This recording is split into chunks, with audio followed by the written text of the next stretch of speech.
Okay, so today's topic is inverse Z transform. So in the last lecture we covered Z transform and the properties of Z transform. So Z transform, first I'll discuss about this Z transform of some of the standard signals, so that you know the Z transform of the standard signals are like this. So from the Z transform, how can we get the inverse of the signals? So U of n, what is the Z transform? 1 upon 1 minus Z raised to minus 1. ROC is mod Z greater than 1. U of minus n minus 1, anti-causal signal, minus 1 upon 1 minus Z inverse mod Z less than 1. This we have discussed that for causal signal Z transform is 1 upon 1 minus Z inverse, for anti-causal it is minus 1 upon minus Z raised to minus 1, ROC is opposite. A raised to n U of n, the Z transform is 1 upon 1 minus A Z raised to minus 1 mod Z greater than A. A raised to n U of minus n minus 1, you know now this is the anti-causal signal of this, so the Z transform will be same with negative side with ROC mod Z greater less than A. Okay, and then if I combine A raised to n U of n plus B raised to n U of minus n minus 1, what will be the Z transform? For this Z transform will be 1 upon 1 minus A Z raised to minus 1, and for this Z transform will be minus 1 upon 1 minus B Z raised to minus 1. For this ROC will be mod Z greater than A, for this ROC will be mod Z less than B. So if I say here combine it, mod Z greater than A and less than B. So this is we know about the Z transform of some of the signals. So if we want to find the inverse Z transform, we should know this type of for this type of transforms with this ROCs, this is the signal. So as you know this now, when I take the examples, you will understand that how we are getting the inverse Z transforms. Yes. Let us start with the examples.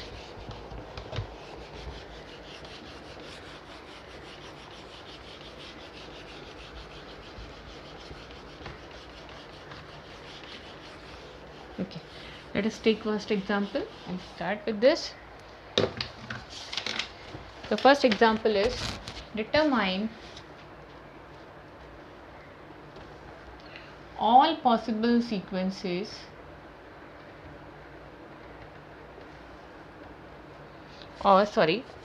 determine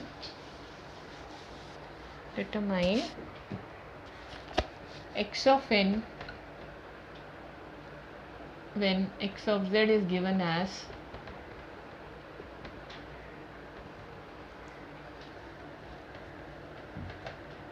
five Z inverse upon 1 minus 2 Z raised to minus 1, 1 minus 3 Z raised to minus 1, with ROC, first one mod Z greater than 3, second one mod Z less than 2, and third one mod Z greater than 2 less than 3. So there are three ROCs given here: mod Z greater than 3, mod Z less than 2, and mod Z greater than 2 and less than 3.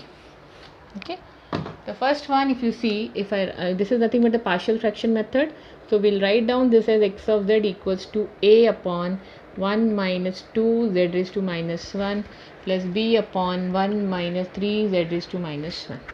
How you get the value of a? A is nothing but a is x of z into 1 minus 2 z raised to minus 1. Put the value of z inverse equals to 1 by 2. If you find this value, similarly, what will be b here? B will be x of z into 1 minus 3 z inverse, where z inverse equals to 1 by 3. So if you put the value of this, a you will get as minus 5.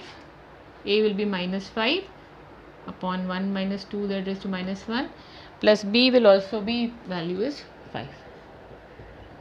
You put this value is nothing but called as Cauchy residue theorem. We have discussed in earlier lectures also. You get this x of z. The first case. Now we know what is the inverse Z transform of. What do you know about this? What is the inverse Z transform of 1 upon this? The Z transform is 2 raised to n U of n if mod z, the first one you see mod z greater than 3. I am writing for first one. Mod z greater than 3 means ROC is greater than 3. Greater than 3 means both are causal signals. So the inverse Z transform of 1 upon 1 minus 2 Z inverse is 2 raised to n U of n. and this minus 5 is extra here. So this is nothing but x of n for the first one. This is also causal. So 5 is constant and 1 upon 1 minus 3 z inverse is 3 raised to n u of n. Okay.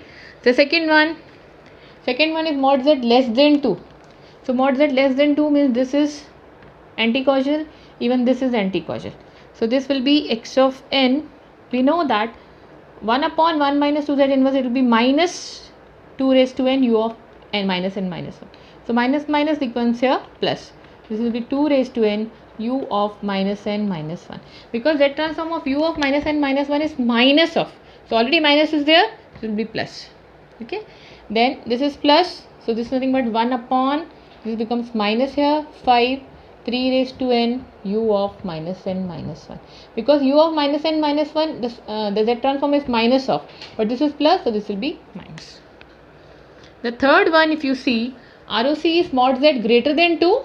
Greater than 2 means this will be causal, but this will be anti-causal. Mod z less than 3. So this is anti-causal. So this is causal, we'll have same sign, minus 5, 2 raised to n u of n. Less than 3, that means this is anti-causal, opposite sign, minus 5, 3 raised to n u of minus n minus 1. So this is the third one. So the ROCs were given and the x of z were given.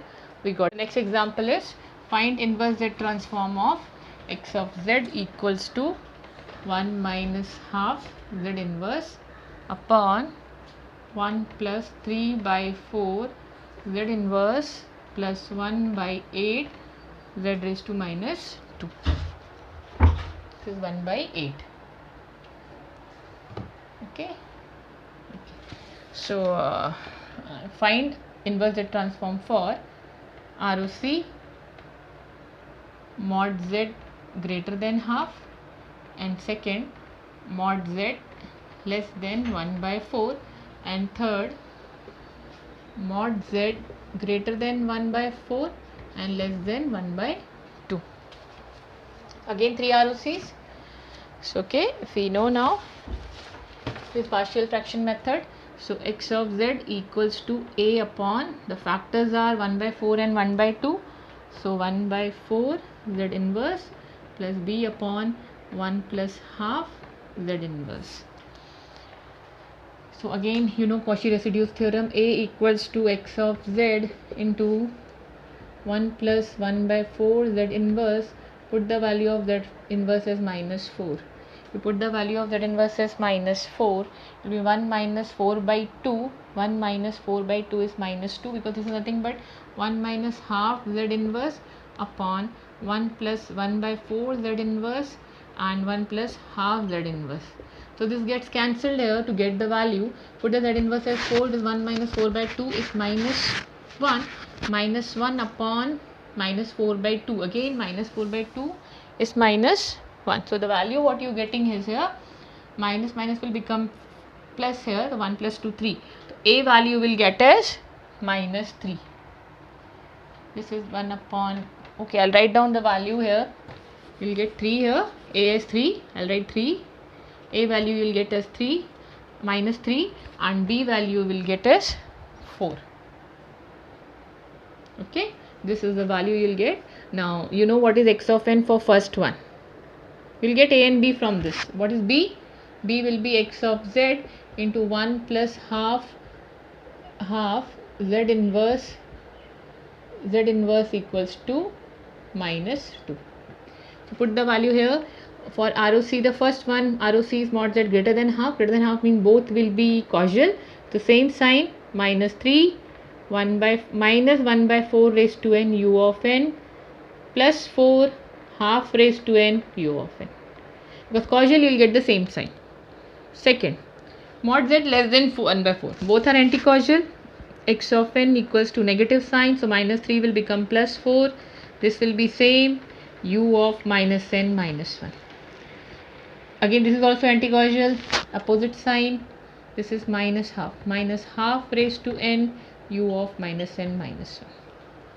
Third one, mod z greater than 1 by 4 and less than half. It is both sided. Greater than 1 by 4 means this is causal and this is anti-causal. So this will be same sign, minus 3. this is same, minus 1 by 4 raised to n u of n, this is causal, so same sign, and u of n, this is anti-causal, minus 4 minus half raised to n u of minus n minus 1. So where is the change here? If you see, the change is at this value. Wherever it is anti-causal, it will be opposite sign and it will be u of minus n minus 1. This is also anti-causal, negative sign, u of minus n minus 1. Causal, same sign, u of n. So this is the second example of inverse Z transform. Hope now you can do. And partial fraction, and partial fraction we are using by getting the values of a and b by Cauchy's residue theorem. Okay. Yes. Now we'll discuss the next one. Next question. You can write down here. Next question here.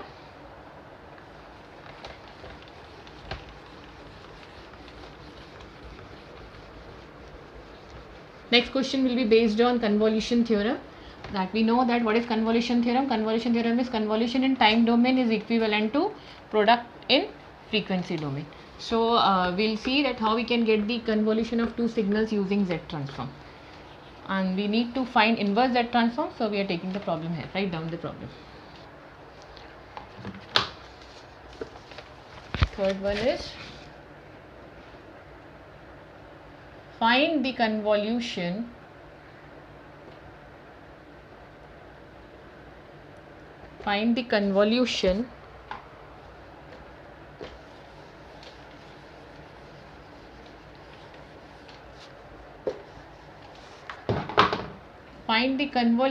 of two signals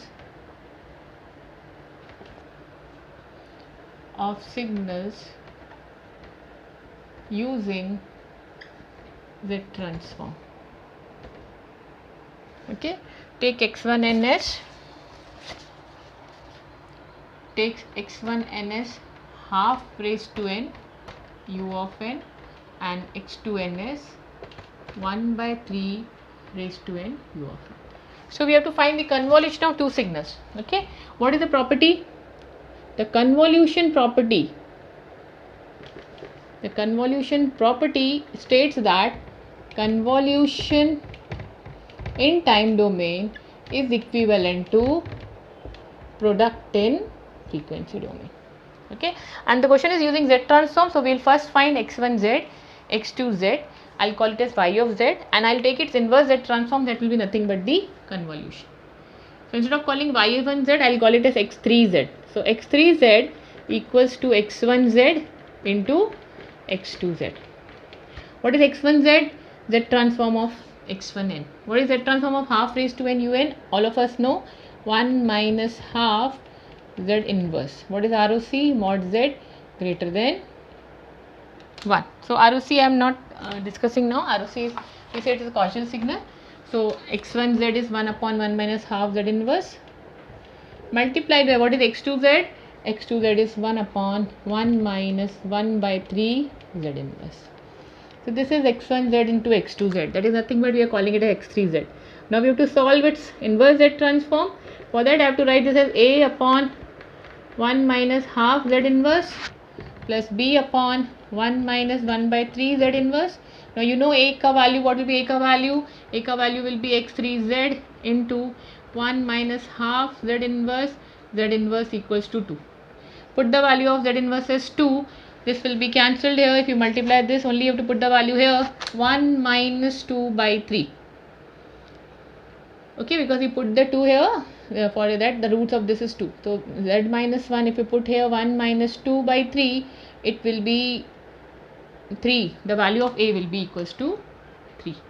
Similarly, what will be B? B will be x3z into 1 minus 1 by 3 Z inverse equals to 3. So when you multiply this, this will be cancelled, and you put here 1 minus 3 by 2, it will be 2 minus 3 upon 3, it is minus 3. So B equals to minus 3. The value of B is minus 3 and minus 3, no, right? I'll just check again. If you put the value of this as 2, 1 minus 2 by 3, so it will be 3 upon 3 minus 2, yes, and this will be 1 minus 3 by 2. So it will be 1 minus 3 by 2 will be minus 2. This will be minus 2, sorry. So if I put the value here of A and B, I'll put the value of A as 3 here, as you got as 3, and this is minus 2. This is minus 2. So now what will be x3n? This is easy now. You know that inverse Z transform of this. This is causal signal un. So we know this is causal signal.